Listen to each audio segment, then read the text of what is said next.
अस्सलाम वालेकुम। तो जी नाजरीन, आज हम आपकी मुलाकात करवा रहे हैं हजूरपुर गांव से हमारे होनहार तालिब इल्म हाफिज़ शुएब हसन भट्टी से, जिन्होंने सरगोदा यूनिवर्सिटी से मैकेनिकल इंजीनियरिंग में गोल्ड मेडल हासिल किया।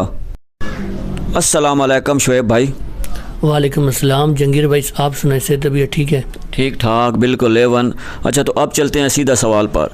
तो आप माशाल्लाह एक छोटे से गांव हजूरपुर से आपका तल्लक है, तो जब आप यहाँ पर तालीम हासिल कर रहे थे, ये गांव भी हमारा एक पासमानदा है, तो उस वक्त क्या आपके ज़हन में कभी ख्याल आया कि आप एक दिन इस मकाम पर होंगे?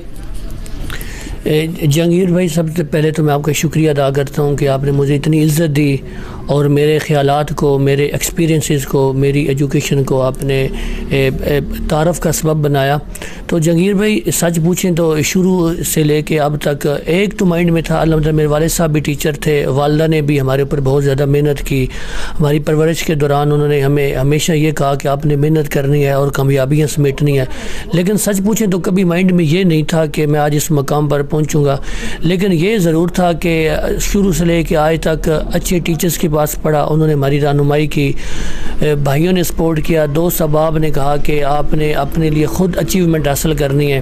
तो इस लिहाज से जब यूनिवर्सिटी के अंदर पहुंचा तो अपनी सोबत अच्छी रखी, अपने जो कोलीग्स थे, अपने क्लास फेलो थे, उनके साथ मिल के ये इरादा किया था कि इंशाल्लाह इनसे सीखना है। असातिज़ा जो यूनिवर्सिटी के अंदर हमें पढ़ाते थे, मैं डेली बेस के ऊपर उसकी प्रिपरेशन करता था। कभी ये नहीं किया कि आज का काम कल पर छोड़ देना है या 2-3 दिन के बाद इकट्ठा काम करके फिर स्टार्ट करना है।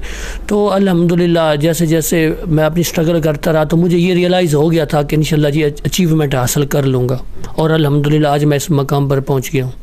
अच्छा, तो इसका आप अपनी फैमिली को कितना क्रेडिट देंगे, आप जब इस मकाम पर इस वक्त हैं?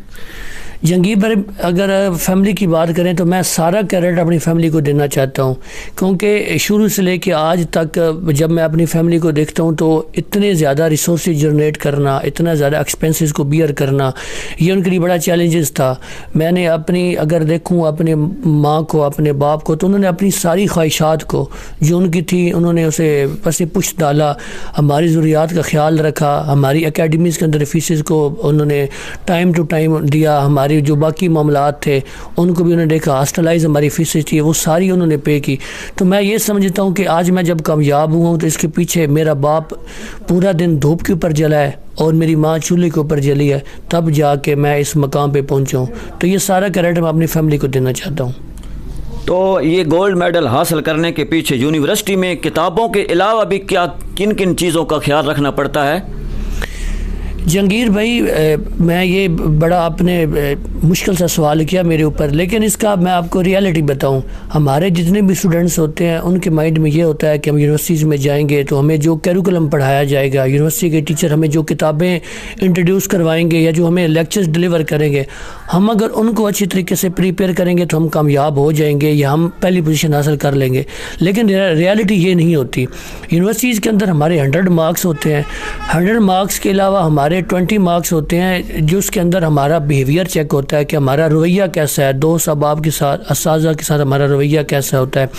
फिर हमारी पंक्चुअलिटी चेक होती है कि आप टाइम टू टाइम आपने क्लासेस आपने ली या आपने छुट्टियां तो नहीं की।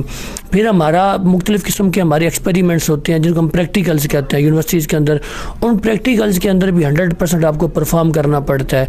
सेकेंडली, आपको थोड़ा सा क्रिएटिव होकर चलना पड़ता है। यूनिवर्सिटीज़ के अंदर जब टीचर्स लेक्चर डिलीवर करते हैं तो बहुत सारी ऐसी चीज़ें होती हैं जिनको आपने मुख्तलिफ मेथडोलॉजी के ज़रिए सीखना होता है। फॉर एग्ज़ाम्पल, आपको लाइब्रेरी की बुक्स को देखना पड़ता है, आपको गूगल्स के थ्रू, इंटरनेट के थ्रू मुख्तलिफ़ किस्म की मालूमात को हासिल करना पड़ता है। देन जाकर आप यूनिवर्सिटीज़ में एक अच्छी पोजीशन हासिल करते हैं। अगर आप ये समझें कि आप सिर्फ किताबें पढ़ेंगे, किताबों के ऊपर आपका ध्यान रहेगा, तो बड़ा मुश्किल हो जाता है कि आप ऐसी अचीवमेंट हासिल करें। क्योंकि अगर आपका इखलाक अच्छा ना हो, आपका किरदार अच्छा ना हो, आपका रवैया दोस्तों के साथ, असातिज़ा के साथ अच्छा ना हो, तो जो हमारे वो 20 मार्क्स होते हैं वो भी डिडक्ट हो जाते हैं। सेकेंडली, अगर हम प्रैक्टिकल के अंदर अच्छा परफॉर्म ना करें, प्रैक्टिकल्स के अंदर हमारे मार्क्स डिडक्ट हो जाए, तो ऐसी पोजीशन लेना कोई पॉसिबल नहीं होता। तो मैं इसका सिंपल ये आंसर दूंगा कि आपको किताबों के अलावा बहुत सारी चीज़ों का ख्याल रखना पड़ता है। अच्छा, तो आखिर में आपसे एक आखिरी सवाल करेंगे कि नए जो स्टूडेंट हैं हमारे, उनके लिए आप क्या पैगाम देंगे?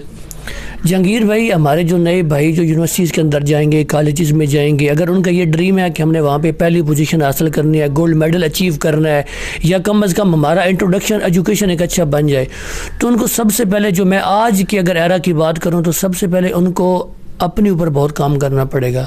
हमारे एथिक्स, हमारे मैनर्स, हमारा बिहेवियर, उसके बाद हमारे मुख्तलिफ़ किस्म के जो कम्युनिकेशन स्किल्स हैं, ये बहुत अच्छी होनी चाहिए। स्टूडेंट्स को ये चाहिए कि उनका पैशन और प्रोफेशन सेम रहे। ऐसा ना हो कि उन्होंने मैकेनिकल इंजीनियरिंग में एडमिशन ले लिया या मेडिकल के अंदर एडमिशन ले लिया, किताबों को उन्होंने रट्टा लगा लिया, लेकिन उनके अंदर वो क्रिएटिविटी नहीं आई, उन्हें ये पता ही नहीं चला कि हम जो पढ़ रहे हैं, जो हम सीख रहे हैं, कल को इसकी फील्ड के अंदर क्या वर्थ है। तो फिर आप सिर्फ एक डिग्री तो हासिल कर लेते हैं, लेकिन आपको बाद के अंदर बड़ी मुश्किलात आती हैं। आप जब उसको एज अ कैरियर उस जॉब को लेके चलते हैं या उस डिग्री को लेके चलते हैं, तो फिर आपका दिल नहीं लगता, फिर आपके लाइफ स्ट्रेस के अंदर चली जाती है। मैं नए स्टूडेंट्स को यही कहूँगा कि जब आप यूनिवर्सिटी में एडमिशन लें, तो अपने असातिज़ा के साथ, अपने कोलीग्स के साथ, सोसाइटी के अंदर जो सक्सेसफुल लोग हैं, आप उनसे अपने बारे में ज़रूर पूछें। आप उनको अपना पैशन ज़रूर बताएं कि मैं ये करना चाहता हूँ, आप मुझे इसके बारे में राय दें। तो जो दुनिया के बदलते हालात के साथ साथ आपको मुख्तलिफ़ किस्म की वो जो टेक्नोलॉजी की तरफ इंट्रोड्यूस करवाएं, या मुख्तलिफ़ किस्म के जो हमारे कोर्सेज़ आ रहे हैं इंट्रोड्यूस करवाएं, तो आपको उसके हिसाब से अपने एजुकेशन कैरियर का इंतखाब करना चाहिए। सेकेंडली, जब आप यूनिवर्सिटीज़ के अंदर चले जाएँ, कॉलेजेस में चले जाएँ, तो फिर आपको वहाँ पर यह चाहिए कि आपकी असातिज़ा के साथ अच्छा रिलेशनशिप बन जाए, दोस्त अहबाब आपके लाइक और ओबीडियंट हों। ये ना हो कि जो लड़के वहाँ पे बंक मारते हैं, चिल करते हैं, आप उनके साथ अपना टाइम ज़ाया करें। तो टाइम को जितना आप अच्छी तरीके से यूटिलाइज़ करेंगे, जितने अच्छी तरीके से आपके टीचर्स का आपका रवैया होगा, जितने अच्छी तरीके से आप क्रिएटिविटी के साथ, लाइब्रेरी की बुक्स हो गई, गूगल हो गया, इंटरनेट के थ्रू आप मालूमात हासिल करेंगे, फिर जाके आप लाइफ के अंदर सक्सेसफुल हो सकते हैं। अदरवाइज डिग्री हासिल करना और उसे अपना कैरियर गोल बना लेना, ये सक्सेसफुल आपको नहीं करता। बहुत बहुत शुक्रिया आपका।